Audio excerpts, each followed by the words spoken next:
you had asked another question too about relationships, and you had asked about the 80-20 rule. Now, go ahead and break that down for the folks. I mean, and there could be so many different perceptions when it comes to the 80-20 rule, but point blank, usually in a relationship, which should be 50-50, which actually should be 100-100. Yes. But, we settle for the 50-50, but really end up being 80-20. Yeah. Just one person just loves with all of them, with all that they have. They give, and the other person sees that, takes a step back, pumps the brakes a little bit, and I'm gonna ride this on cruise control right now. Yeah, I'm just, and that's where shit fucks up, and that's where there's an imbalance, and you can only take so much. In the words of and I forget her name off of Baby Boy, how much can a bitch take?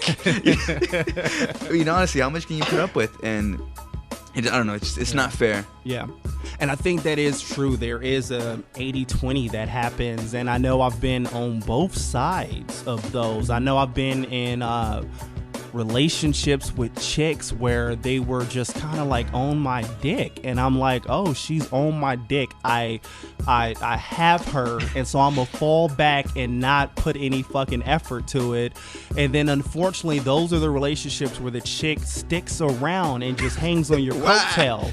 And then when you flip it around and you get in a relationship situation and you give that 80 to 100%, and then they're like, and it's just like, what the fuck? And that is, I think that's the main reason why the great majority of people get stuck in dead-end relationships or just can't find that person to settle down with, because I think us as humans, we have just this fucked up ego where we just always want to chase things. It's just like the lion in the jungle. Like, I don't want that dead carcass that's right there. I want to chase that fucking that fucking cheetah that's running down that way. I want to chase that motherfucker. I want to eat its ass.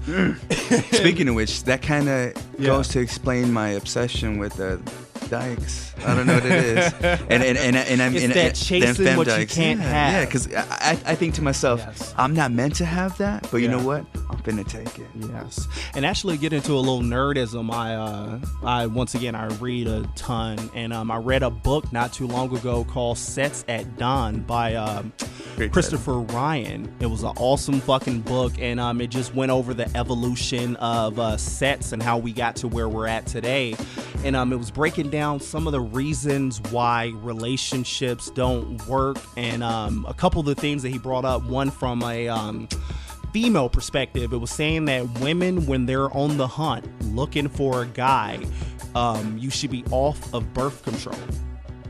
Yeah, you should be off. The pheromones thing? Because basically how it breaks down is that women have this inherent ability to be able to smell, I forgot the exact name of it, but there's this chemical thing within you which breaks down what diseases you're immune to. Yeah. And so essentially a woman, when she's off of birth control, she could smell a man's scent and be able to tell if his genetic makeup is completely opposite from hers, because the overall end-all evolutionary trait is that you want your kid to be protected from as many diseases as possible. So if you have certain diseases that you're immune to, and then you meet this guy, he has a complete opposite set of things, that gives your child a greater chance to survive in the world because they're immune to so many different diseases. Now, and he's taking a picture right now. Check it out on Instagram at Soul Papo, Heisman Trophy pose.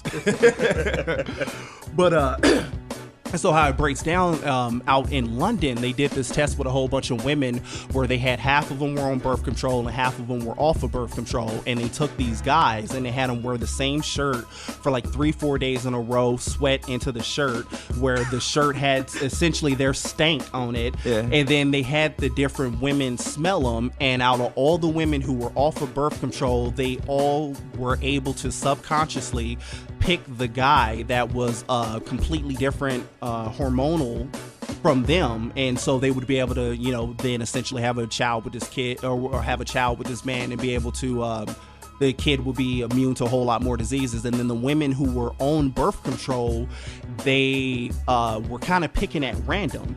And so how the guy was breaking it down is that you have a chick who's on birth control. She goes to a club. She meets some guy. They really hit it off. They end up getting together. They're in a relationship for a couple of years. They decide to have children. She gets off birth control. They have a kid. And then over time, she starts to find that she's not as attracted to this guy. And she can't figure out what it is. It's because she's off birth control now, and she could get that hormonal scent from him. And she could tell that this guy is genetically not right for her. And so that's, from a scientific point of view, that is why women should date.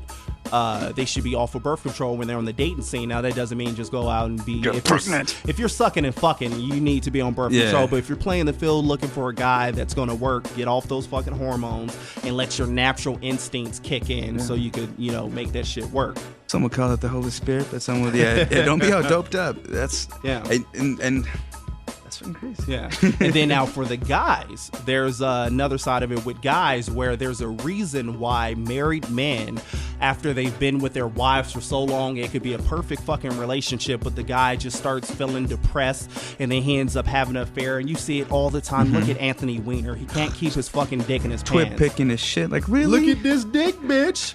And essentially what it breaks down to is that there's a genetic trait within us humans where, going back in time when there was only like a few thousand people on Earth, essentially through evolution, we were able to develop where if someone was too common to you, you would kind of push away from them because you don't want to be having babies with like a fucking cousin back in the day, because you would have a child with Down syndrome and so on and so forth. And so essentially over time, we had the ability to be able to tell if someone's too familiar. So if a guy's in a relationship, if he's married and he's been married for 20, 30 years, his testosterone starts to drop.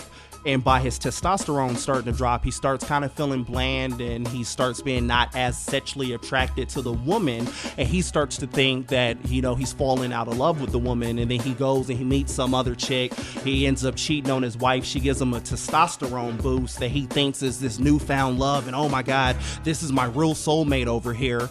And then you end up losing, the wife and the house and the kids and all that. And then you realize that it was just a quick little fling. And it's like, why can't these men keep their dicks in their pants? And it's through evolution, because your testosterone drops when you're around somebody for too long. So it's just kind of, you got to be aware of that. And over time, and you gotta boost your fucking testosterone. There, evolution is a motherfucker. So you're saying is I should pump through these hoes, run through these hoes, skeet. It kind of what I was talking a little bit earlier. And I don't know if that's God's way of hitting me with a little bit of karma. You know what I'm saying? I've been a dog for so damn long that once the feelings come, if y'all look at my Instagram picture, or I'm going on my Instagram, put a little picture of a little dog. I say it's a double meaning, double entendre, bitches. Double entendre. You catch feelings and it hits hard. Break a little leg.